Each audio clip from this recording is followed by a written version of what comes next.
The next speaker is Benedikt Bunz. He comes from Switzerland. He got a degree from Zurich and is now based at Stanford. He is working with Dan Bonnet and is working on cryptography at the Applied Cryptography Group. Apart from cryptography, he's very good at running. Thank you very much. So yeah, welcome. And if you have any questions throughout the talk, then please go ahead. And maybe if it takes too long, I'll answer the question after the talk in private. But if you have any if there's anything unclear, then please go ahead and ask the question right away. So I'm going to talk about accumulators and how it relates to the separation of consensus and state. And this is joint work with Ben Fish, who's also a PhD student at Stanford, and our advisor, Dan Bonnet. And the fanciest slide in the deck are Ben's slides. So you'll see some fancy animations, and they're not my work. So thanks to Ben for that. So what is stateful consensus? So we had the talk in the morning by Elaine on consensus. A set of nodes want to agree on something.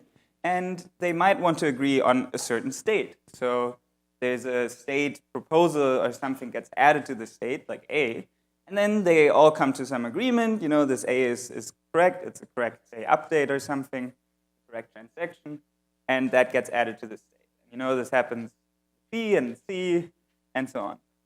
So now, say these nodes want to efficiently compare that they actually agree on the same state. They want to compare the data sets. And they would like to do it in a way that is independent of the size of the state. So how can we do that? Well, it's pretty easy. You take a hash function, a cryptographic hash function, which just takes all of the data and maps it to a constant size constant size string. So in practice, it's maybe 256 bits. And then they can just send these hashes to each other and compare that the hash computed correctly and that they agree on the same data set.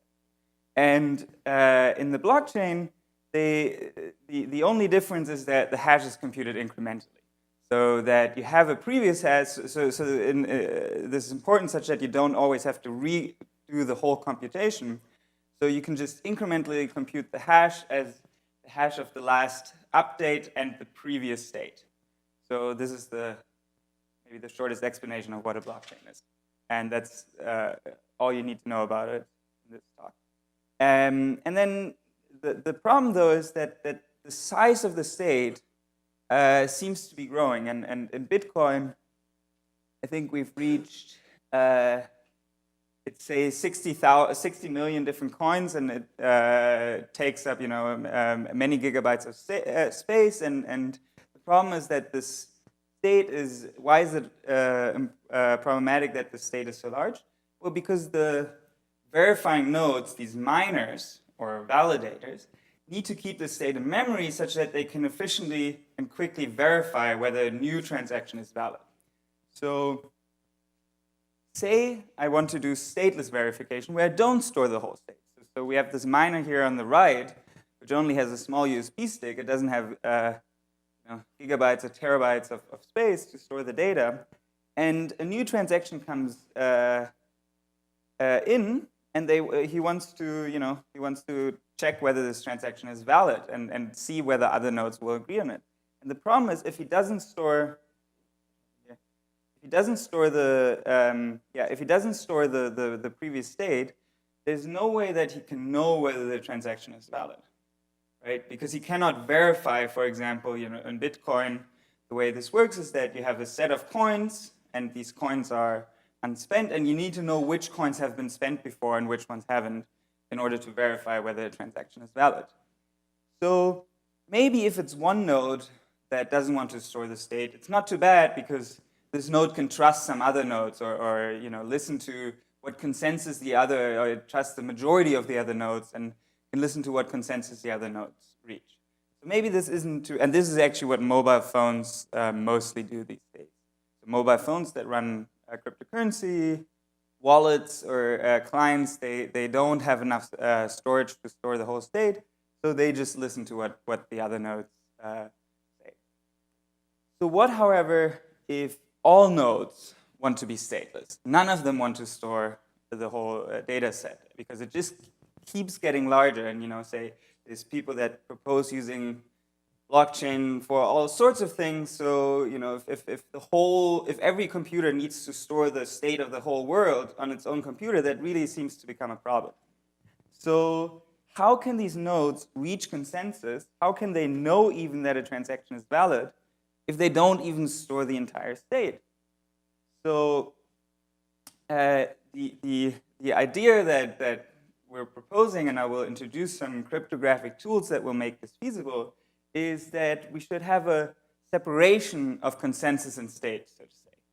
So there is some nodes that store the state, and they don't have to, this doesn't have to be one node storing the entire state. It could be, the state could be split amongst many, many different nodes. And then there's the nodes that reach consensus, who do not store the state. And a node that has storage will propose a state update, and it will provide a proof, a mathematical proof that this state update is a valid state update. And only then the consensus nodes can agree upon whether they want this state update to happen. But now they have a proof that the state update is valid. So the work of storing is separated and shifted to other nodes, and it can be sort of load balanced maybe amongst many different nodes, or it doesn't have to be a single node.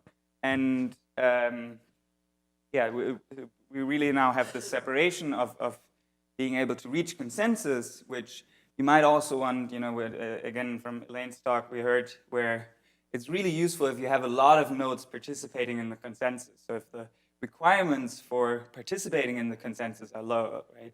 It would be nice if every person could run a consensus node.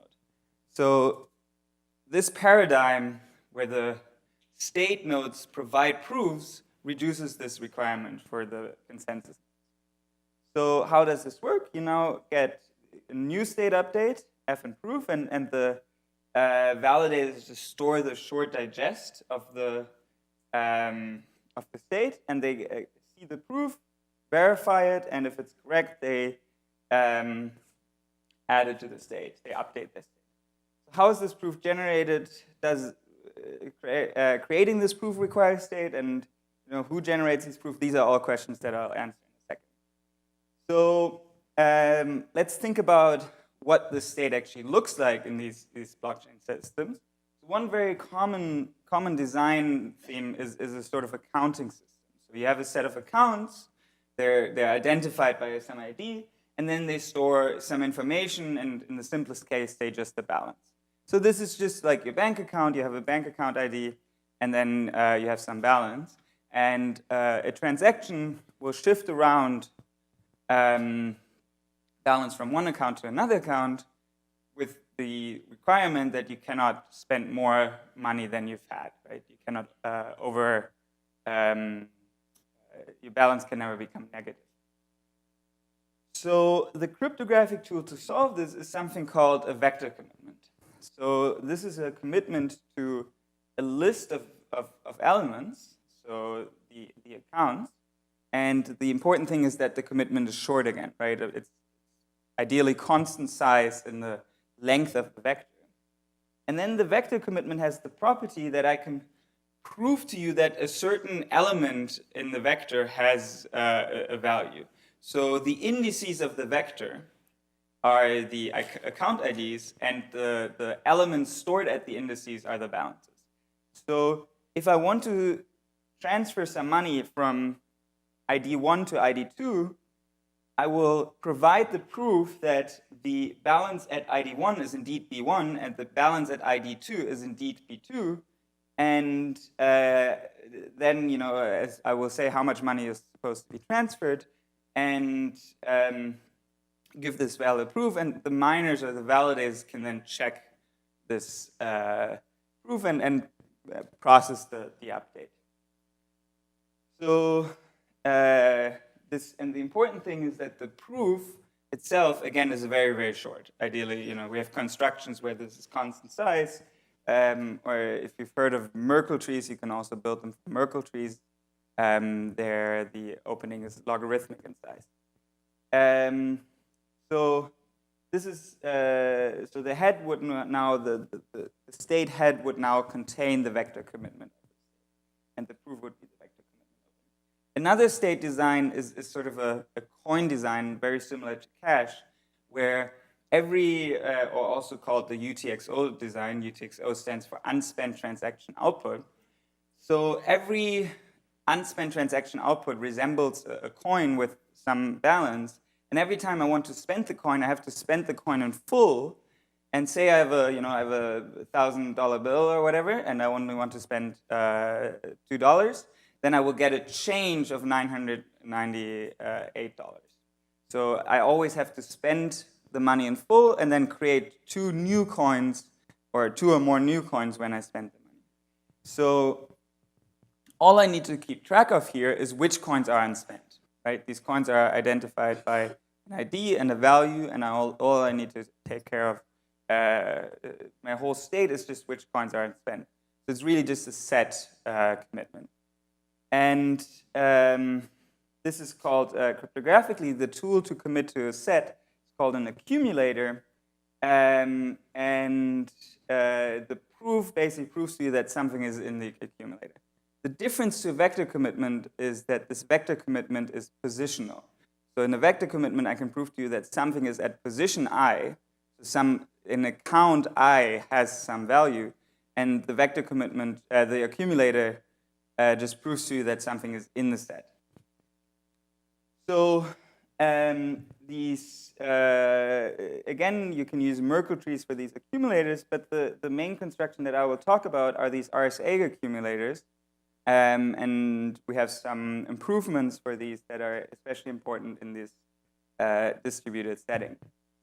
So again, the consensus ensures now, so how does the blockchain design look? Well, you have, this is blockchain, chain of blocks, and the consensus will ensure that every block contains this accumulator, this set commitment. And I talked about these Merkle trees. So what do they look like? Well, a Merkle tree is just a hash tree. So you take, in your leaves, you store your data, so your UTXOs in this case, and then every internal node is the hash, so again, the short digest of the leaves. And the root of the tree is constant size. And then if I want to give you an inclusion proof, I just give you the element that I want to prove to you is in the set, in the Merkle tree, and I give you the paths, the siblings of the path from the leaf to the root.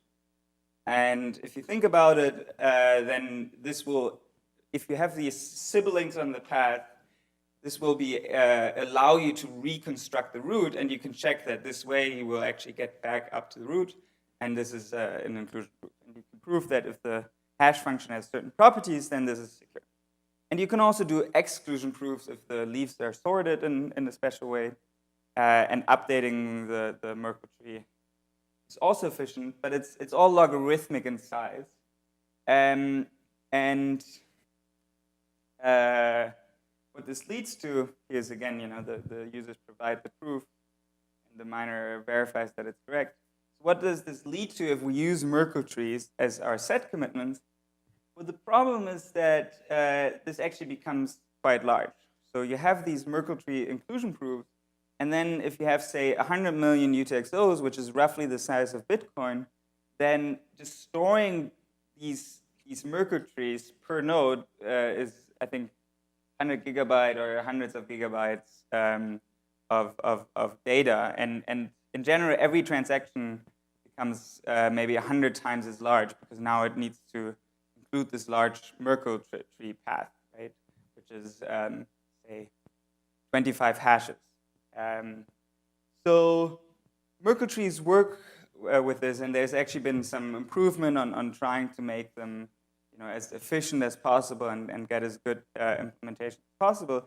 But maybe we can use some other cryptography to get a more efficient solution. So we want really these short membership items that are efficiently updatable, and we want efficient verification. And one interesting question is, if I have many Merkle tree paths, for example, then it's really, I cannot save that much by aggregating them. Say I have n nodes or n inclusion proofs.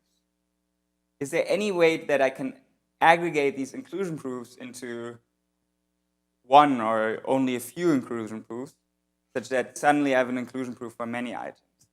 So also, can I generate many of these inclusion proofs at once faster? Can I verify many of them faster?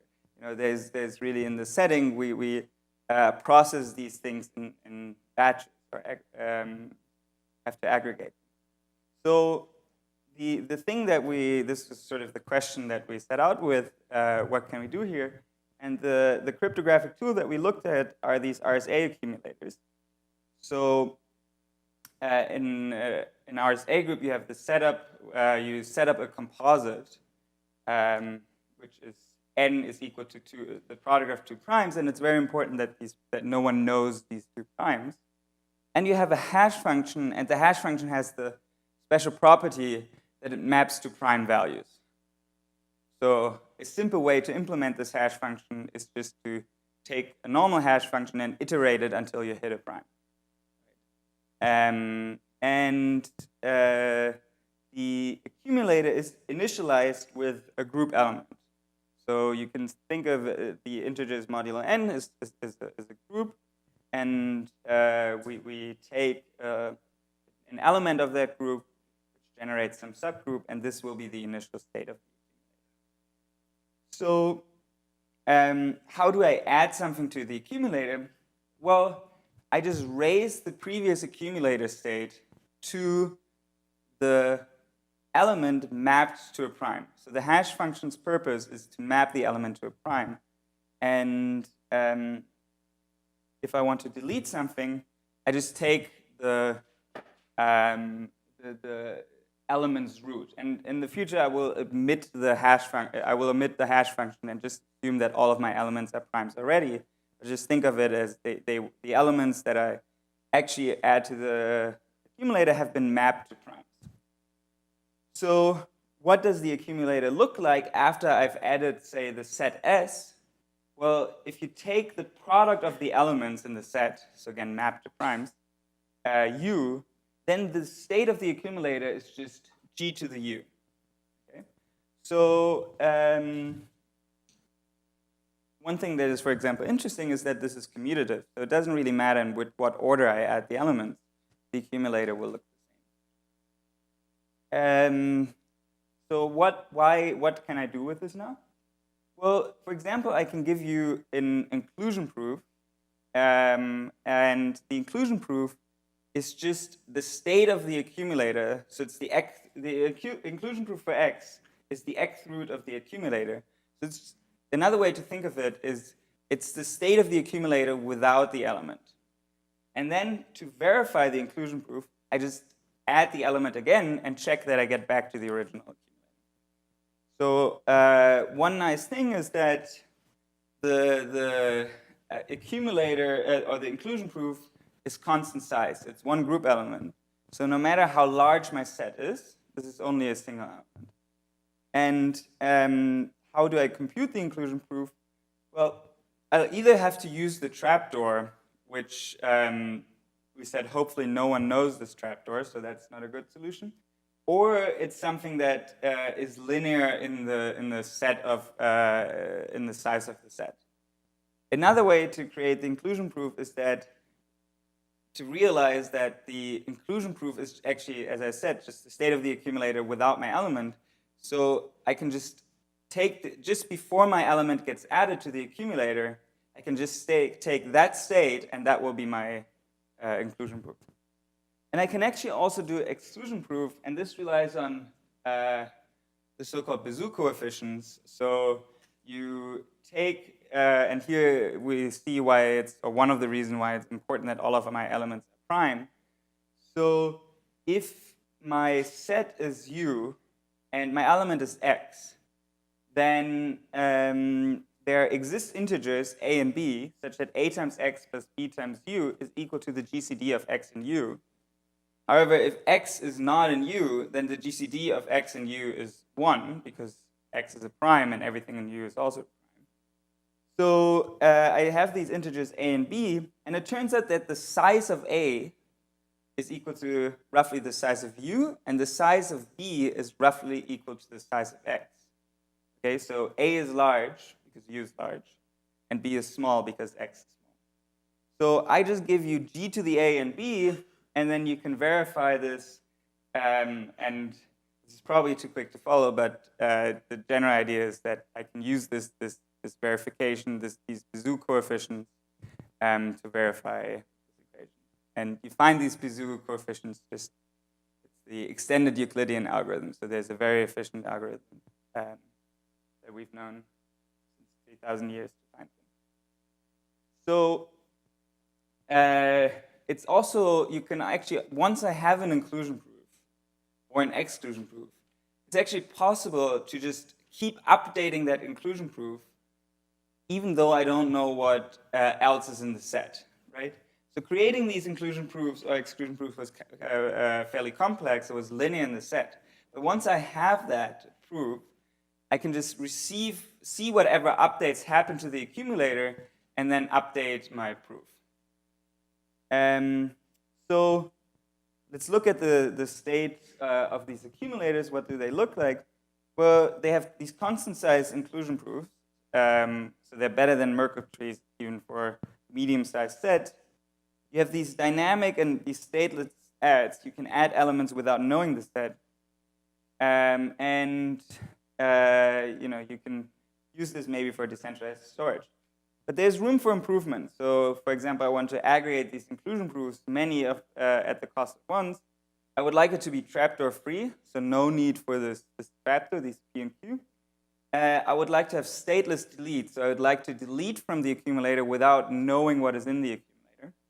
And I would like to verify that things were changed more efficiently. So this is the new work that I'm presenting in the second half of my talk on batching techniques for accumulators with applications for IPs and blockchains. Are there any questions at this point about the first half of the talk, or we can also ask them later on? Okay. So first thing that we looked at is, say we have two inclusion proofs for two different elements. So pi1 to the x is equal to a, and pi2 to the y is equal to a. So pi1 is the inclusion proof for x, and pi2 is the inclusion proof for y. So what can we do here? Well, it turns out that we can use the same, this so-called Shamir's trick, which again uses this whole paper uses just one fact that you can compute these Bezout coefficients. So you compute this a and b such that a times x plus b times y is equal to 1. And again, this is probably too fast to follow, but what is important is that I can then combine these two proofs into one proof, pi1, 2, such that pi1, 2 to the x times y is equal to the accumulator. So pi1, 2 becomes an inclusion proof for x times y, which is actually the same as an inclusion proof for x and y. So what have we done here? Remember that pi1, pi2, and pi1, 2 are group elements. So they all have the same size. So now we compress these two inclusion proofs into one inclusion proof. And I can do this for n inclusion proofs as well. So, and note that again here, this doesn't require any knowledge of the underlying set that was accumulated. So what I can do is I can see, say in the blockchain setting, I get a bunch of transactions. They all have an inclusion proof, right? Proving that this coin is unspent. I can now take all of these inclusion proofs and compress them into a single element. So all of the membership witnesses per, say, transaction block, or even I think we have even some further compression techniques, but basically it just becomes 3,000 bits. So hardly negligible if you have a larger number of transactions. Then the other problem is this trusted setup. So for RSA, you need this n, and it's really important that the P and Q is unknown. Why is it important? because if anybody knows P and Q, then they can create fake inclusion proofs. They can convince you that things are in the accumulator without them actually having been added. So this is very problematic because now I could convince you that this coin is in the accumulator without it ever having been added, so I can just create money out of thin air. Also, the efficient delete, if I want to delete something efficiently from the accumulator, I would need a trapdoor. It seems like I need a trapdoor. So one way to resolve this is that you can find these ends in the wild, the sort of run-revest assumption, because, for example, the RSA, they set up these challenges like 30 years ago, where they created all of these different ends, and if someone can break them computationally, so of different size, if someone can break them computationally, you get some prize. So, there's, for example, a 2000-bit n, which no one has been able to break, and I think Ron Rest, who created them, says he threw away the P and Q, so if you trust that, then you can use that n, right? Because we don't actually need the P and Q.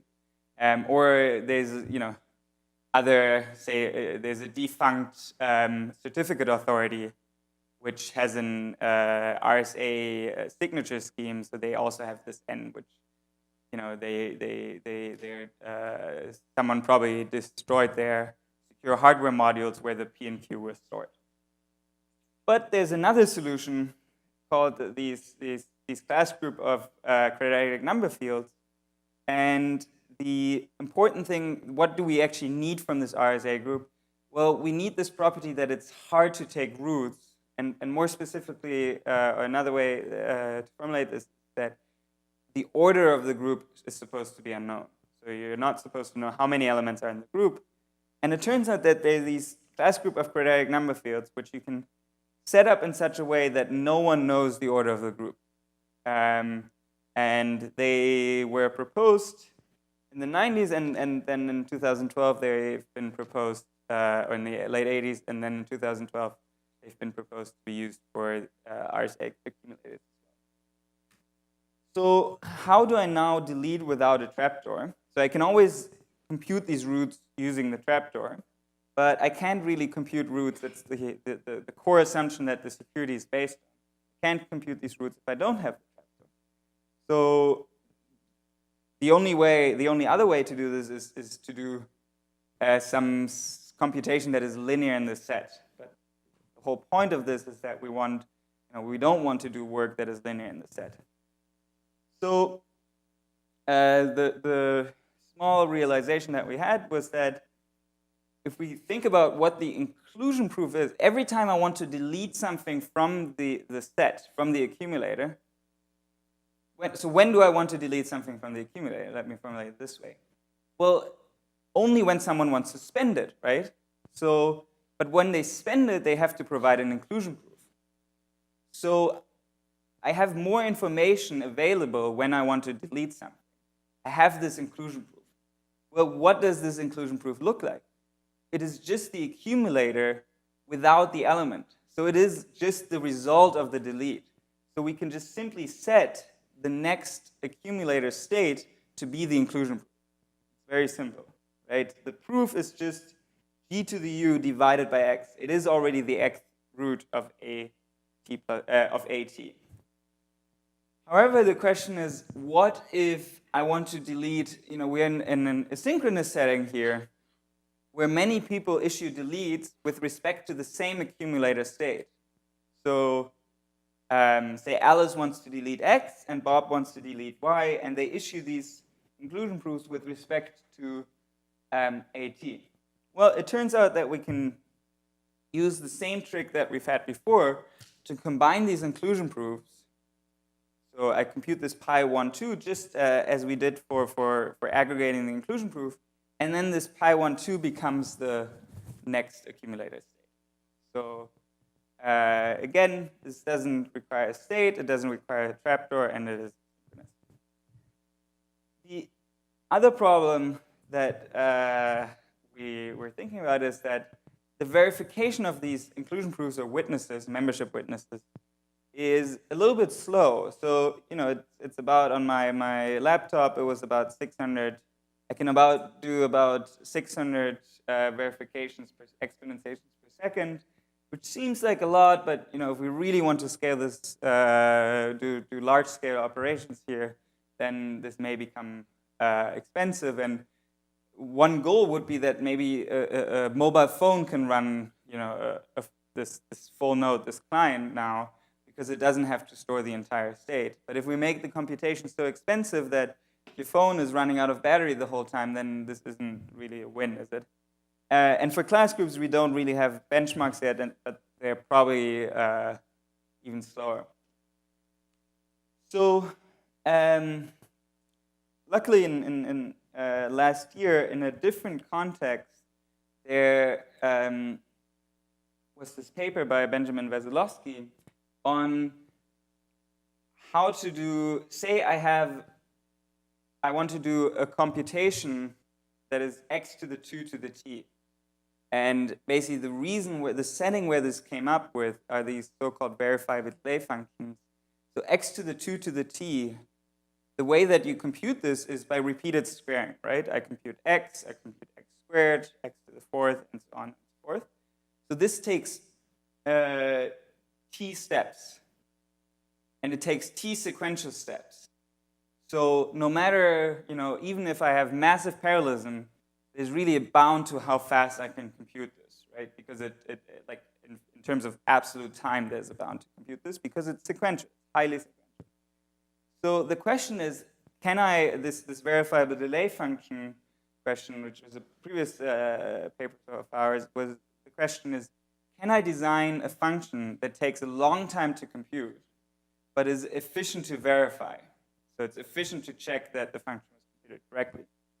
So Wesolowski came up with this beautiful argument, really, where I do this long computation, so x to the 2 to the t is equal to y.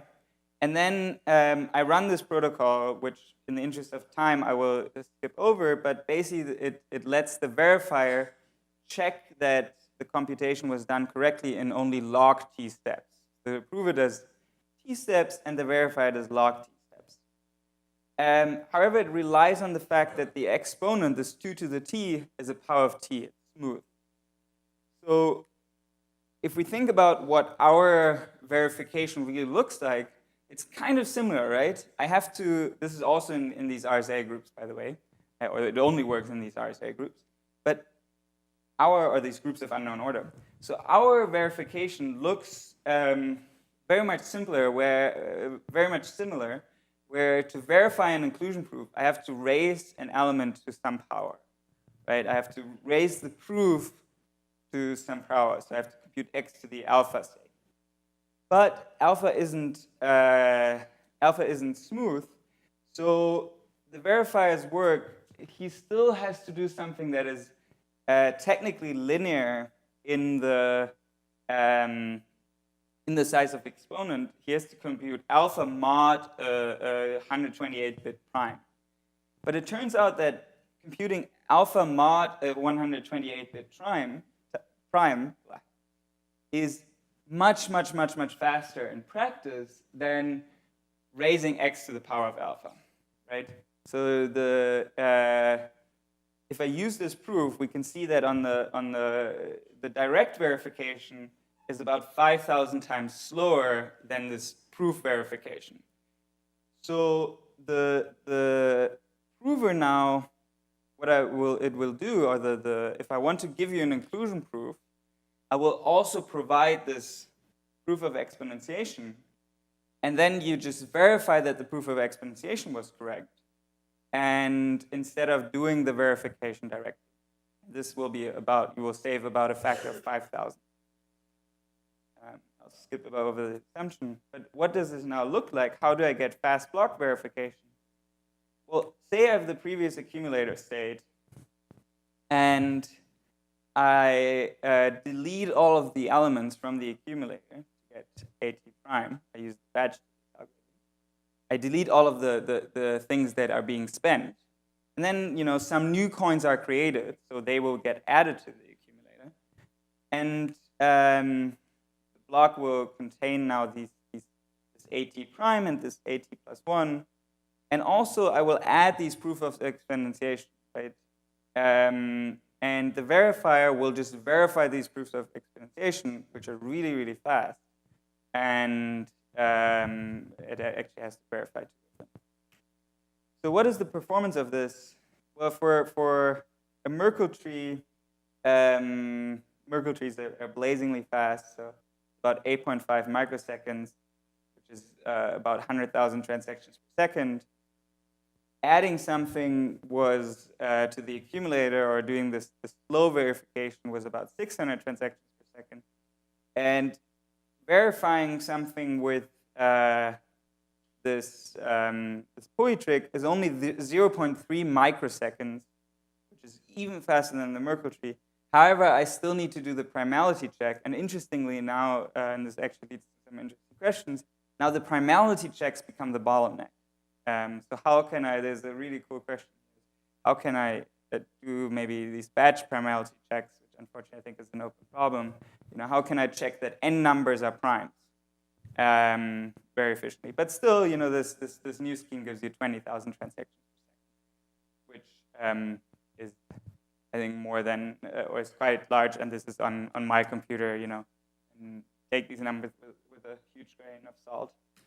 And for class groups, we don't have the numbers yet, but it's important to know that this fast verification equally applies to class groups. So again, the fast verification path will be the same.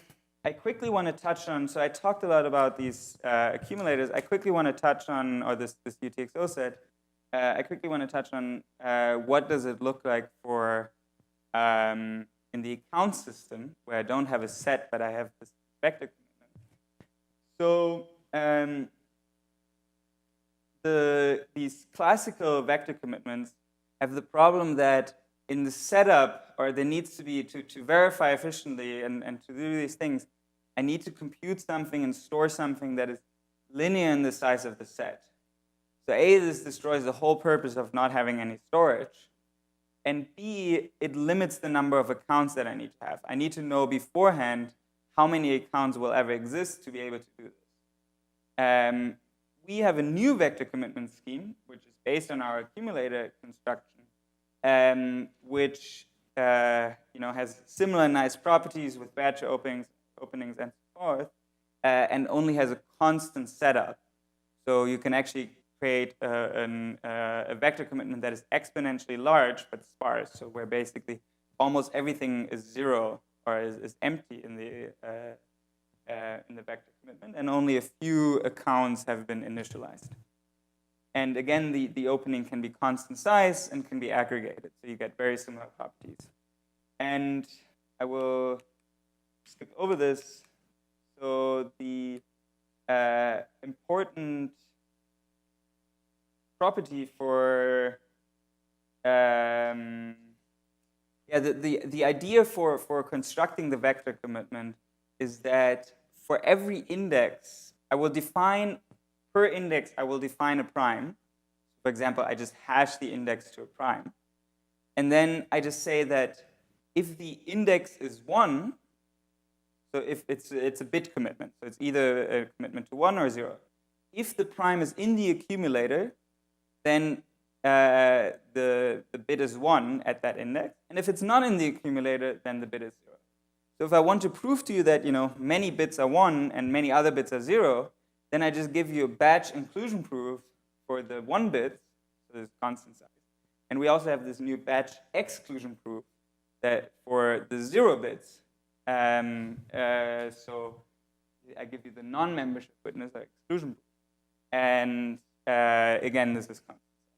So the takeaway point is that we can shift work from the miners and the verifiers to the users, but even the users don't have to store the entire state, but they only have to store the portion of the state that they care about. Or you can have some sort of load balancing where some service providers store part of the state.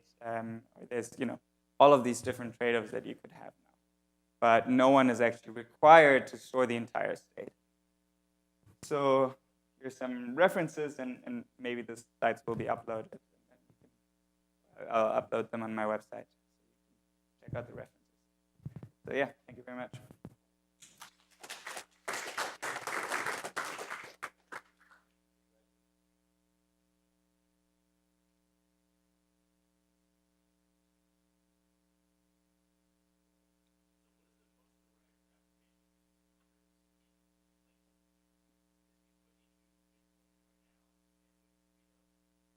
Yeah, so I mean, I think the one way is to put this, say, into Bitcoin and ensure that the miners or the verifies don't have to store the state anymore, or that mobile client can verify.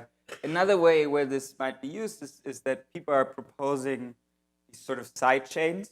So you have your main blockchain, and then you have a side chain which is it's initialized from a blockchain, but then it has its own consensus rules. So, but then you need to prove, when you need to go back, you need to prove that I have a coin in the sidechain. So, this is something where I think in Ethereum, for example, people are thinking about this very actively, where I have a sidechain where I do a lot of transactions, and then after the fact, I want to create my sidechain coin back to a main chain coin, so to a Bitcoin. And there I just give you a short inclusion proof that, hey, here is the, this is the correct state of the sidechain, and here is my proof that I actually have money in this. So this might be, I think, one of the first applications we'll think about it. But in general, these Merkle trees are used everywhere in blockchains, and you can also just think of this as a replacement for Merkle trees. Better or different properties.